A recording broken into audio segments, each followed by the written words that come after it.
ছাত্রছাত্রীরা তোমরা কেমন আছো? আশা করি তোমরা সবাই ভালো আছো। তোমরা সবাই ভালো থাকবে। ভিডিওটা শুরু করার আগে তোমাদেরকে বলি, তোমরা যারা এই চ্যানেলে নতুন আছো তারা অবশ্যই ভিডিওটিকে সাবস্ক্রাইব করবে। ভিডিওটি ভালো লাগলে তোমরা অবশ্যই সকলকে শেয়ার করবে। তপন কর 1954 সালে জন্মগ্রহণ করেন, হাওড়ায় বসবাস করেন। সরকারি চারু ও কারু মহাবিদ্যালয় থেকে 1975 সালে স্নাতক হন। কলিকাতা বিশ্ববিদ্যালয় থেকে স্নাতকোত্তর। বর্তমানে সরকারি বিদ্যালয়ের শিল্প শিক্ষক। তার রচিত উল্লেখযোগ্য বই অসামান্য মানভূম, ছবি আঁকতে শেখা প্রভৃতি। মাটির ঘরে দেয়াল চিত্র রচনাংশটি লেখকের মাটির ঘরে দেয়াল চিত্র প্রবন্ধের একটি সংকলিত ও সংক্ষেপিত অংশ। এর এক প্রশ্ন, লেখক তপন করের লেখা একটি বইয়ের নাম লেখো। উত্তর, লেখক তপন করের লেখা একটি বইয়ের নাম হল অসামান্য মানভূম। এর দুই প্রশ্ন, পাঠ্য রচনাংশটি কোন বিষয়ে লেখা? উত্তর, পাঠ্য রচনাংশটি মাটির ঘরে দেয়াল চিত্র বিষয়ে লেখা। 2 নম্বর প্রশ্ন, ঠিক শব্দটি বেছে নিয়ে লেখো। 2 এর এক প্রশ্ন, দেয়াল চিত্র এঁকে থাকেন সাধারণত গ্রামের পুরুষেরা, মেয়েরা, বালকেরা। উত্তর, দেয়াল চিত্র এঁকে থাকেন সাধারণত গ্রামের মেয়েরা। 2 এর 2 প্রশ্ন, মূলত বৃত্তাকার, সরলরৈখিক, জ্যামিতিক আকার আশ্রিত বর্ণসমাবেশেই রচিত হয় সাঁওতালি দেয়াল চিত্রণ। উত্তর, মূলত জ্যামিতিক আকার আশ্রিত বর্ণসমাবেশেই রচিত হয় সাঁওতালি দেওয়াল চিত্রণ। 2 এর 3 প্রশ্ন, সাধারণত মাটি থেকে 6 ফুট, 4 ফুট, 8 ফুট পর্যন্ত উচ্চতায় চিত্রণটি বিস্তৃত হয়। উত্তর, সাধারণত মাটি থেকে 6 ফুট পর্যন্ত উচ্চতায় চিত্রণটি বিস্তৃত হয়। 2 এর 4 প্রশ্ন, শালুকটিকে, পদ্মটিকে, গোলাপটিকে মানভূম দেয়াল চিত্রের প্রতীক বলা হয়। উত্তর, পদ্মটিকে মানভূম দেয়াল চিত্রের প্রতীক বলা হয়।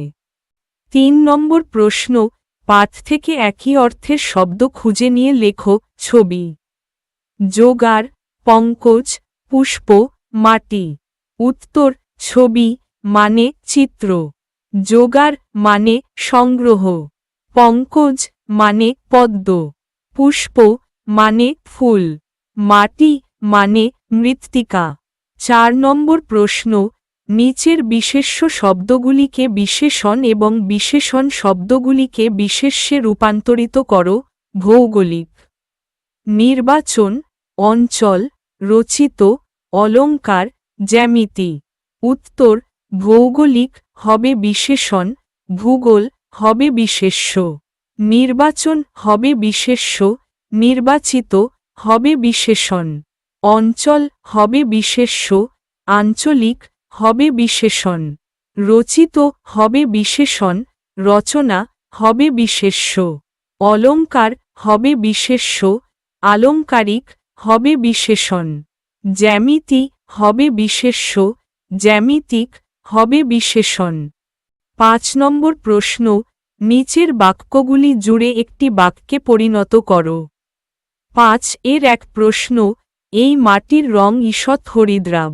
এই মাটির রং ঈষৎ সাদাটে। উত্তর, এই মাটির রং ঈষৎ হরিদ্রাব এবং সাদাটে। 5 এর 2 প্রশ্ন, দূর থেকে দৃশ্য হিসেবে মানানসই হওয়া চাই। এইভাবেই দেয়ালগুলি নির্বাচন করা হয়। উত্তর, দূর থেকে দৃশ্য হিসেবে মানানসই দেয়ালগুলি নির্বাচন করা হয়। 5 এর 3 প্রশ্ন, ঘরের চতুষ্পার্শ্ব ঘিরে থাকে একটি বেদি। তার রং কালো। উত্তর, ঘরের চতুষ্পার্শ্ব ঘিরে থাকে একটি কালো রঙের বেদি। 5 এর 4 প্রশ্ন, বাংলার কৃষিজীবী সমাজের কিছু প্রাচীন উৎসব আছে। এগুলি হল গো বন্দনা, কারাখুটা, গরুখুটা প্রভৃতি। উত্তর, বাংলার কৃষিজীবী সমাজের প্রাচীন উৎসবগুলি হল গো বন্দনা, কারাখুটা, গরুখুটা প্রভৃতি। 6 নম্বর প্রশ্ন, নিচের প্রশ্নগুলির উত্তর নিজের ভাষায় লেখো।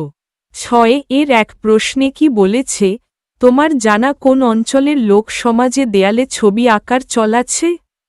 উত্তর, সাঁওতাল, মুন্ডা, ভূমিজ, ওরাও, খেরিয়া প্রভৃতি উপজাতি সমাজে দেয়ালে ছবি আঁকার চল আছে। 6 এর 2 প্রশ্নে কি বলেছে, মানভূম জেলা সংলগ্ন আর কোন কোন জেলায় দেয়াল চিত্রণ হয়ে থাকে? উত্তর, মানভূম সংলগ্ন জেলা মেদিনীপুর, বাঁকুড়া, বর্ধমান জেলার পশ্চিম অংশ, বীরভূম জেলাতে প্রচুর দেয়াল চিত্রণ হয়ে থাকে।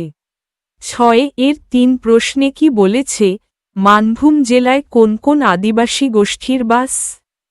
উত্তর, মানভূম জেলায় সাঁওতাল, হো, অসুর, ভূমিজ, মুন্ডা, ওরাও, খেরিয়া, শবর, বীরহোর প্রভৃতি আদিবাসীর বাস। 6 এর 4 প্রশ্নে কি বলেছে, মাটির দেয়াল চিত্রগুলি সাধারণত কোন কোন উৎসবে আঁকা হয়? উত্তর, মাটির দেয়াল চিত্রগুলি সাধারণত আশ্বিন মাসে দুর্গাপূজা, কার্তিক মাসে কালীপূজা বা দীপাবলি প্রভৃতি উৎসবে আঁকা হয়। 6 এর 5 প্রশ্নে কি বলেছে, দেয়াল চিত্র করার জন্য কি কি উপাদান ব্যবহৃত হয়? উত্তর, আদিবাসী সমাজে দেয়াল চিত্র আঁকার জন্য বিভিন্ন উপাদান ব্যবহৃত হয়।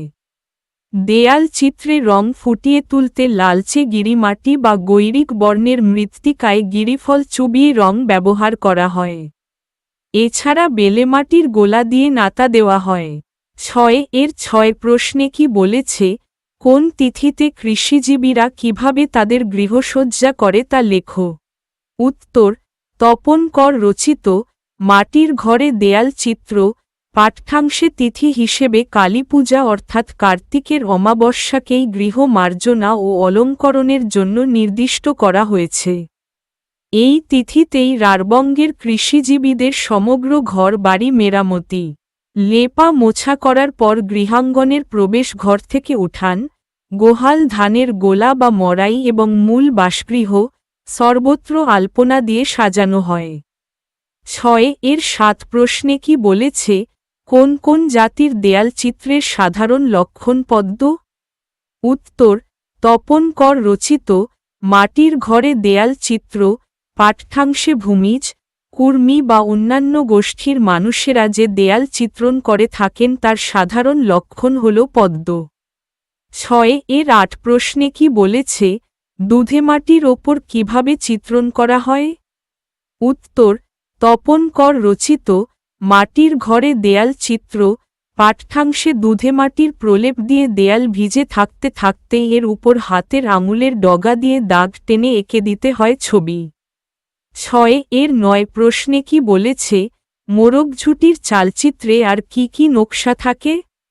উত্তর, তপন কর রচিত মাটির ঘরে দেয়াল চিত্র পাঠ্যাংশে মোরগঝুটি খুবই জনপ্রিয় এবং বিশেষত্বপূর্ণ। যখন মোরগঝুটিকে চালচিত্রের মধ্যে স্থাপন করে অন্যান্য মোটিফ সংযুক্ত করে জোড়োয়া সাজ করা হয় তখন বলা হয় মোরগঝুটির ঝাড় বা মুরগা ঝাড়। চালচিত্রটির ধারে ধারে সারিবদ্ধ থাকে উদীয়মান সূর্যের নকশা। সূর্যগুলির ফাঁকে ফাঁকে উঠে আসে একটি করে আধফোঁটা পদ্ম। এর বাইরে যে শূন্যস্থান পড়ে থাকে সেখানে বসানো হয় নানা রকমের ছোট ছোট মোটিফ। সেগুলির মধ্যে পদ্ম তো থাকেই, তার সঙ্গে ইস্কাবন, হরতনের চিহ্ন ও সাধারণ লতাপাতা, পাখি, ময়ূর ইত্যাদিও থাকে।